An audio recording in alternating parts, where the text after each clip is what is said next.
गुरु प्रकाश जी, आपके पास आ रही हूं। सरकार बचा ली है आपने। आंध्र प्रदेश और बिहार को जो फंड दिया है उसे विपक्ष सरकार बचाओ बजट कह रहा है। नहीं, देखिए, ऐसा है कि विपक्ष बजट पे क्या टिप्पणी कर रहा है मुझे समझ में नहीं आ रहा है। कांग्रेस के लोग कह रहे थे कि हमारे बजट को कॉपी कर लिया, और वही लोग कह रहे थे कि ये बजट बिल्कुल ही बेकार है।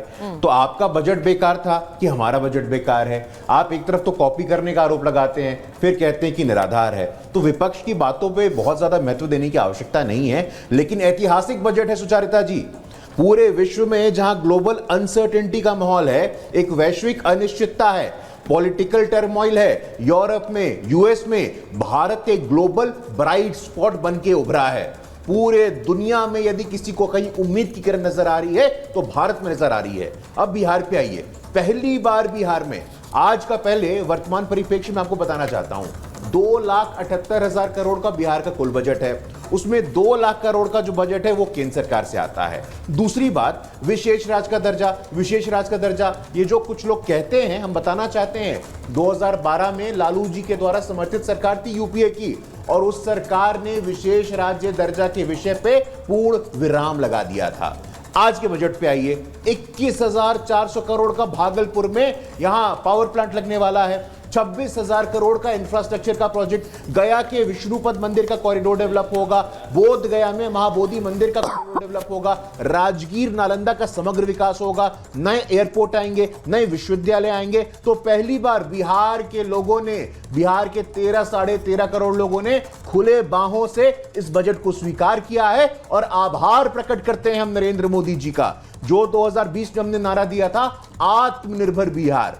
तो बिहार आत्मनिर्भर कैसे होगा, रोजगार सृजन का एक केंद्र बिंदु कैसे बनेगा, आने वाले भविष्य की उद्यमशीलता का केंद्र बिंदु कैसे बनेगा, इंडस्ट्रियल कॉरिडोर जो सुचारिता अमृतसर से कलकत्ता जा रहा है, उसमें गया को प्रमुख केंद्र बनाया गया है। तो मुझे लगता है कि ये पॉलिटिकल बजट नहीं है, ये विकासोन्मुखी बजट है, विकसित भारत का बजट है, तो कह रहे हैं। आने वाले 25 वर्षों के लिए ये बिहार को प्रगति देने वाला बजट है। यही तो कह रहे हैं कि बिहार को क्यों दे दिया, यूपी को क्यों नहीं दिया। अब भाटी जी आ गए हैं स्टूडियो में। भाटी जी, सरकार बचाने का बजट आप कह रहे हैं या फिर विपक्ष को एक बार फिर से झटका दे दिया है? आप तो यही उम्मीद में बैठे रहते हैं किसी तरह सरकार गिर जाए, किसी तरह इस सरकार में दरार आ जाए। आज बजट आ गया तो आपने कहा देखो सरकार बचाओ बजट है। ये अच्छी बात है, देश में सरकार गिरनी चाहिए क्या? ये सरकार की मरहम पट्टी का ही तो बजट है। सरकार को जहाँ जहाँ चोट लगी है वहाँ वहाँ मरहम पट्टी कर रहे हैं। एक शेर से अपनी बात शुरू करता हूँ। आदरणीय उदय प्रताप जी का शेर है कि सभी प्यासों के हिस्से में बराबर मैं नहीं आती, तू साकी कैसी पैमाइश से पैमाना बनाता है। अगर बिहार को आप 59,000 करोड़ दे रहे हैं, उत्तर प्रदेश ने क्या गुनाह किया? उत्तर प्रदेश ने आपको 73 सांसद दिए 2014 में, 62 सांसद दिए 2019 में। 10 साल में मोदी जी के शासनकाल में केंद्र के बजट से एक भी एक्सप्रेसवे, एक भी हाईवे उत्तर प्रदेश में नहीं बना है। जो बने हैं उत्तर प्रदेश के अपने बजट से बने हैं। तो ये जो असमान वितरण है, मुझे अवधेश जी याद दिलाएंगे, मुझे नाम याद नहीं आ रहा, किसी विद्वान ने कहा कि भारत एक अमीर देश है जिसमें गरीब लोग रहते हैं। वजह क्या है? संपत्ति की कमी नहीं है, संपत्ति का वितरण नहीं है। वो कुछ जगह इकट्ठी हो रही है संपत्ति। और अभी लेटेस्ट जो इकोनॉमिक सर्वे आया उसमें बताया गया कि देश की 22% संपत्ति के मालिक 1% लोग हैं, और नीचे के 50% लोगों के पास मात्र 15% संपत्ति है। तो ये जो असमान वितरण है, फिर दुष्यंत का शेर अवधेश जी याद आ रहा है कि यहाँ तक आते आते सूख जाती हैं सभी नदियाँ, मुझे मालूम है पानी कहाँ ठहरा हुआ होगा। ये जो कुछ जगह पानी ठहर गया है, इस झरनों को खोलने की ज़रूरत है। ये संपत्ति नीचे तक आनी चाहिए। अभी सरकार ने बजट में घोषणा की है कि अगले 5 साल तक फ्री राशन और दिया जाएगा। यानी इन्हें उम्मीद नहीं है अभी भी कि ये 80 करोड़ लोग, इनकी गरीबी दूर हो पाएगी अगले 5 साल में भी। अच्छा, इनके पास कोई विजन नहीं है गरीबी दूर। अच्छा, मैं एक बार उस बात पर आना चाहती हूँ कि यूपी को कुछ नहीं मिला, बिहार को दे दिया और आंध्र प्रदेश को दे दिया। अवधेश जी, ये डिस्कशन इस बजट में, मतलब मुझे ऐसा लगता है जो बजट देश का बजट होता है, लेकिन हम बार बार राज्यवार ये बातें क्यों करते हैं? इसको मिल गया, इसको नहीं मिला। आंध्र प्रदेश और बिहार भी तो देश का हिस्सा है। अगर आज ये इनके साथ होते, अगर नीतीश बाबू आपके साथ होते भाटी जी, तो आप क्या ये कह रहे होते कि बिहार को क्यों दे दिया? अगर बिहार की हाँ। जरूरत के हिसाब से दिया जाता, अरे जरूरत नहीं है। नहीं, अब वैसे तो बीमारू राज्य है, उसे स्पेशल स्टेटस की आप डिमांड करते रहते हैं, आप लोग भी बोलते हैं, लेकिन अब आप कह रहे हैं जरूरत के हिसाब से ज्यादा दे दिया। मैं जरूरत को डिनाई नहीं कर रहा, जरूरत है। तो फिर अगर बिहार की जरूरत के हिसाब से दिया जाता तो मोदी जी 10 साल में कुछ करते। ये इस बार सरकार देखिए, के सबकी जरूरत मजबूरी की है। वजह से दिया गया है। ये राजनीतिक निर्णय है। ये सबकी जरूरत है। अब एक बात बताइए, ये देखिए सबके चेहरे पर मुस्कुराहट थी। देखिए अवधेश जी, जब बजट की शुरुआत हुई और बिहार का जिक्र आया तो सब ये चर्चा करने लगे, अरे बिहार को तो मिलना ही था। फिर आंध्र प्रदेश का आ गया, आंध्र प्रदेश को तो मिलना ही था। लेकिन मेरा सवाल दूसरा है, ये अरे हर एक राज्य को उठा कर इन्हें मिला हमें नहीं मिला। भाई देश के हर राज्य को मिलना चाहिए, ऐसा नहीं है यूपी को नहीं मिलना चाहिए। लेकिन यूपी को पिछले 10 सालों में काफी कुछ मिला भी है। यूपी को तो अभी फरवरी में प्राइम हाँ। मिनिस्टर ने 10 लाख करोड़ के प्रोजेक्ट का जो है और शिलान्यास किया था और दूर से ही हुआ था।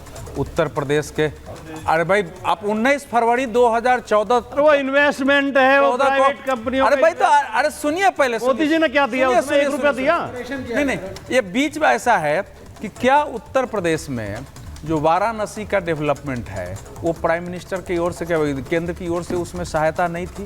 क्या प्रयागराज में केंद्र की सहायता नहीं थी?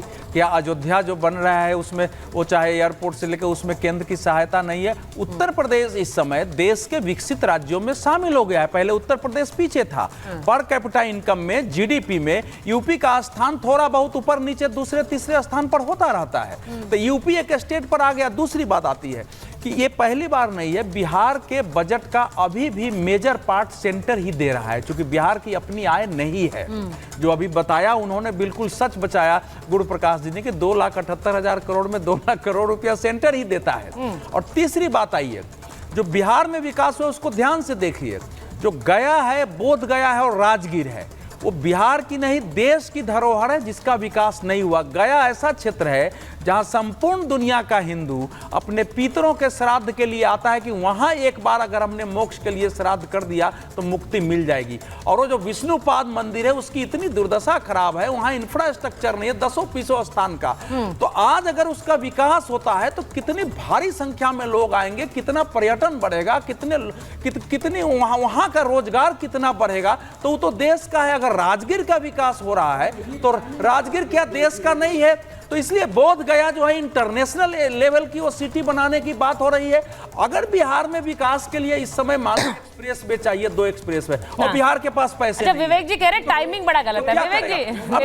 विवेक जी ये टाइमिंग गलत इसलिए है कि आपकी कोशिशों को एक और झटका लग गया। बजट का यही पार्ट नहीं ना, एक लाइन आया विवेक जी, बजट को आप इंटेग्रिटी में देखिए। सुनिए, मैं इंटीग्रिटी में बता रहा हूँ। बताइए।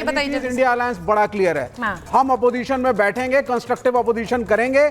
जहां जहां आप गलतियां करेंगे, सांप्रदायिकता को फैलाने की कोशिश करेंगे, कॉन्स्टिट्यूशन को का डिफॉल्ट करेंगे, हम खड़े होकर के तो अब आज के इस बजट में कहां कॉन्स्टिट्यूशन का डिफॉल्ट है विवेक जी? आज के इस बजट में भी वही पुराना राग लेकर आ गए आप।